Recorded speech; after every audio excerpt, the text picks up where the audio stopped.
Okay, so we've got a really interesting set of sources you sent in as you're figuring out the whole school thing for your kid. And, right off the bat, what kind of jumps out at us is this whole public versus private debate. It's like, is that even the right question anymore? Yeah, that's really it. What these sources kind of push you towards is a bigger question, like how do we make sure your child is actually ready for what's coming next? A future where they got to think differently, adapt constantly, and, really learn in a way that plays to their own strengths. That's got to be the real focus here, right? Totally.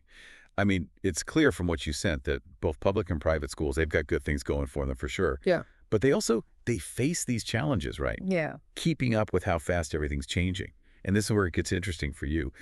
The sources are saying, hey, look at these learning environments that really let your kid thrive in this world that's changing like crazy. Yeah. And the speed of change, that's like a constant theme in everything you sent over. Like, think about technology and how it's everywhere. AI is becoming a bigger deal.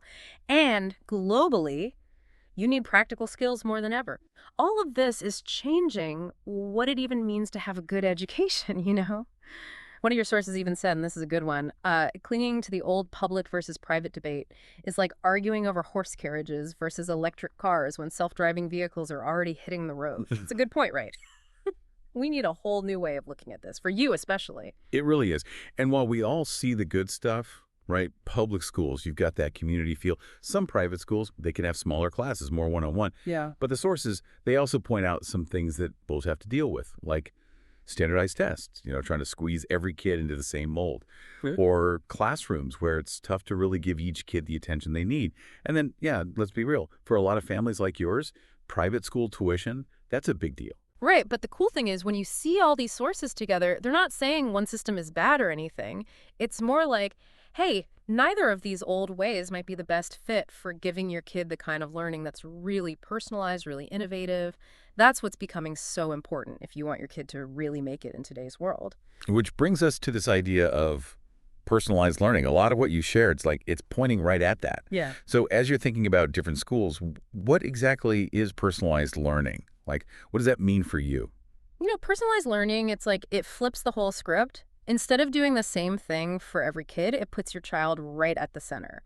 The idea is you adapt everything, what you teach, how you teach it, even how fast you go to their needs, what they're good at, even what they're interested in. Okay, so it sounds great in theory, but how does that actually work in a real school, somewhere your child might go? This is where tech can really help.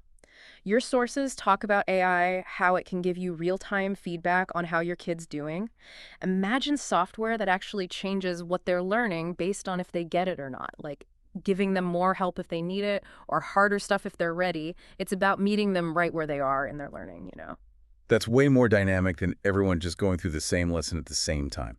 Can you Yeah. give us a real example, like what it would look like for a student? Sure thing. The sources, they use this example of Ava, a seventh grader who loves astronomy. Now, in a regular class, she might just get like a chapter in a textbook. But with personalized learning, she could be using simulations of planets, right? Maybe even talking online with real astronomers, or even working on like actual research projects, even at that age. It lets her really dive deep into what she's excited about. That makes it way more clear. It's not just learning about something, it's doing it, being part of it. And, the sources also say that today, it's not enough to just have the academics, especially as you think about your child and what they'll need to succeed. Exactly. What your sources really hammer home is, yeah, academics are important, got to have that base. But now, education, it's got to do more. It's got to teach your child those real world skills too. Thinking critically, solving problems, working with others, even emotional intelligence. That stuff's like gold in today's world for work and just like for life. And how do these new ways of learning, how do they teach those skills that your child is going to need? One big way is through project-based learning. Instead of just sitting there taking in info, the kids, they work together to tackle real problems. This could be anything from like coming up with green solutions for their neighborhood to helping people in their community who need it. They have to think for themselves, work as a team, use what they learned in a real way. It's about getting them ready to actually contribute. So in this new kind of setting, the teachers, their role changes too, right? They're not just up there lecturing. Right, you got it. The sources talk about how teachers are becoming more like mentors. They're not just giving lectures, they're guiding the kids, helping them figure things out on their own, encouraging them to ask questions and make discoveries. And it sounds like having more one-on-one time with the teacher is really important. Oh yeah, for sure. If you can have smaller classes and the teachers really understand how each student learns best, you can build a much stronger connection. When a teacher really knows your kid, what they love, what they struggle with, they can give them the right kind of help. And they might even spot opportunities that no one else would see. The sources actually talk about this kind of mentorship with Mr. Reynolds and Liam. Can you remind us about that? Oh, yeah. Mr. Reynolds, he was a science teacher, and he noticed that Liam was really into engineering. Because he had that closer relationship with Liam, he knew what he was passionate about, so he was able to connect him with this robotics club, give him more advanced stuff to learn. And guess what? That mentorship, it actually helped Liam get a scholarship for mechanical engineering. That just shows you how powerful that kind of individual guidance can be. It's like the teachers become coaches, Yeah. really helping each kid grow their own talents. And something the sources talk about, which is really important, is this idea of teaching kids to actually love learning, Hmm. not just for school, but for life. That's huge. When teachers are like mentors, they're not just feeding facts. They're sparking that natural curiosity, teaching kids how to bounce back when things get tough, showing them how to be creative with problems. That's what really sets kids up to keep learning their whole lives, long after they're done with school. But learning, it's not just a solo thing, right? Yeah. The sources also talk about how important community is, how working together is really important for your child. You're so right. Your sources say that learning works way better when kids can work together, when they're exposed to different ways of thinking and they have more resources to work with.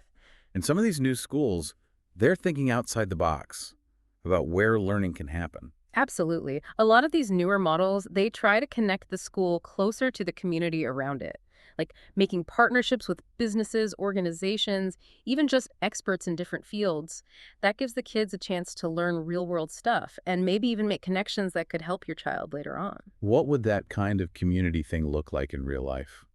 So picture this. Maybe the students team up with a local tech company to make an app that solves a problem in their neighborhood. Or maybe they work with an environmental group on a project to help the environment, things like that.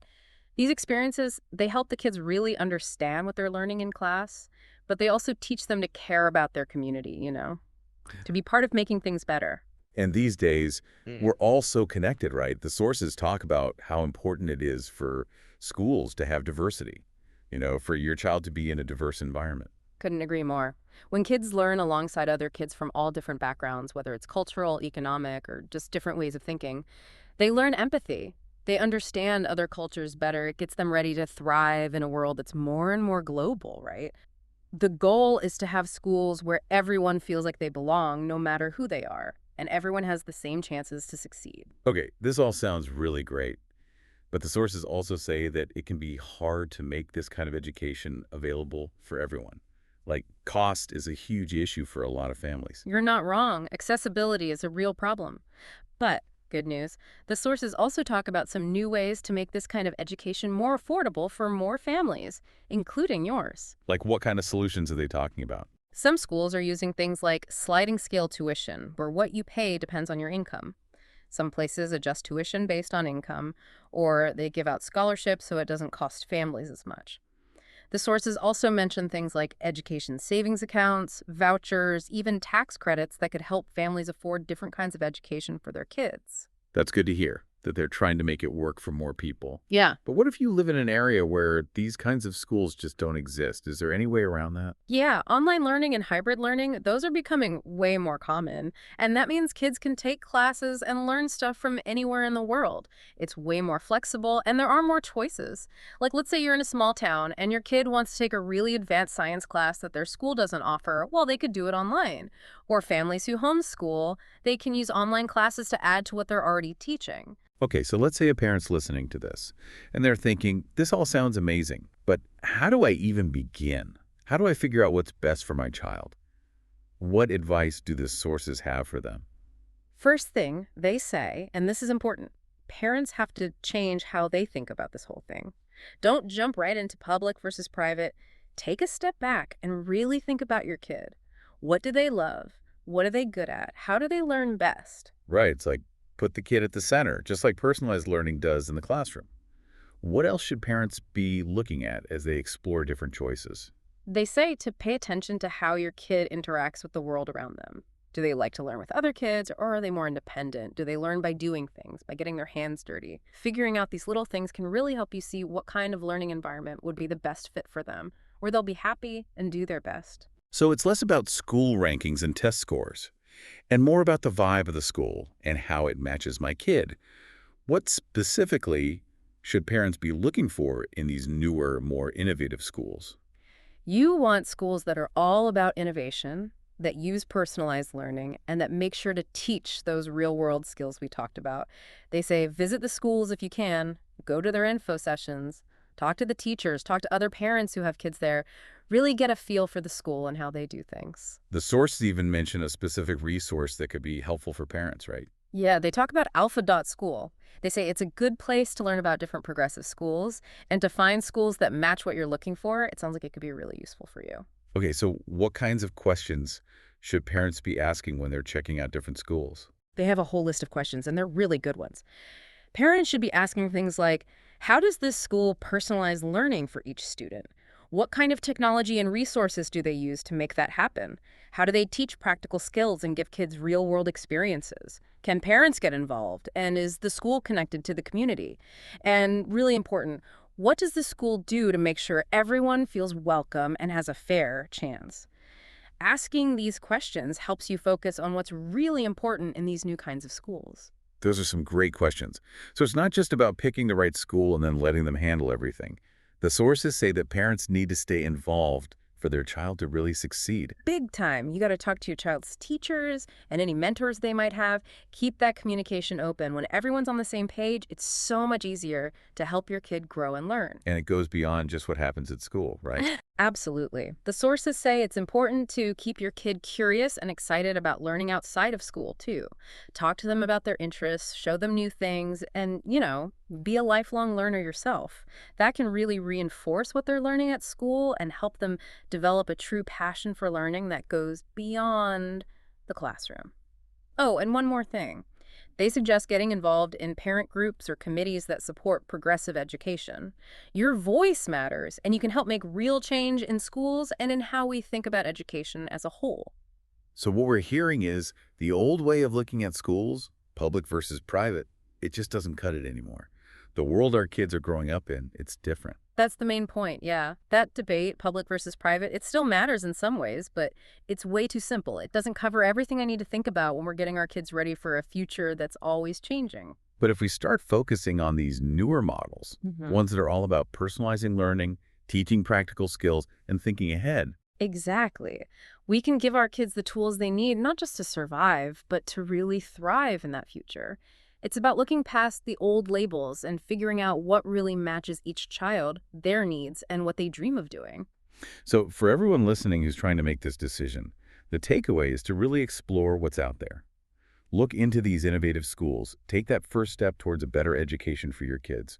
And the sources even give you some tools to get started. Yeah, there's a bunch of helpful stuff listed. There's an innovative education checklist, questions to ask progressive schools, info on financial aid, a guide to different ways to pay for education, and even details on scholarships for these kinds of schools. And like we said, Alpha.school can give you personalized advice from experts. So it really comes down to this. If we stop thinking about just public versus private and start focusing on what truly helps our child grow and learn, we can find educational experiences that will get them ready for whatever's coming next. You got it. Let's embrace how things are changing and let's give our kids the power to reach their full potential.